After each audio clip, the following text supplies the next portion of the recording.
গ্রাম পঞ্চায়েতের নাম হচ্ছে ফ্রেজারগঞ্জ। ওখানে ফ্রেজার সাহেব ছিলেন বলে জায়গাটার নাম হচ্ছে ফ্রেজারগঞ্জ। সেই রুট এই বিচের সাইডে অ্যাডওয়ার্ড সাহেবের বাড়ি ছিল, সেই বাড়িটা হচ্ছে এখন 3 কিলোমিটার জল করা চলে।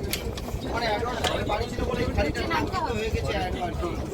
আর এইচএসবি নম্বরটা দেখতে পাচ্ছেন, এটা লোকাল ভাষায় কিন্তু পাতিবুনিয়া দ্বীপ বলা হয়, কিন্তু সার্কেলিস্টের নাম রয়েছে শুশুনিয়া আইল্যান্ড। সামনে মোহনা পেরিয়ে বঙ্গোপসাগর, যেটা বে অফ বেঙ্গল হিসেবে পরিচিত।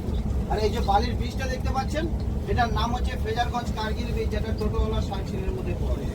এই কার্গিল বীজ কেন নাম হয়েছে, কি কি কারণে, সেটা আমি জম্মুদ্বীপে গিয়ে বলে দেবো। এবং জম্মুদ্বীপে কেন নামানো হয় না, কি কি কারণে, সেটা জম্মুদ্বীপে গিয়ে আমি আপনাদের বলবো।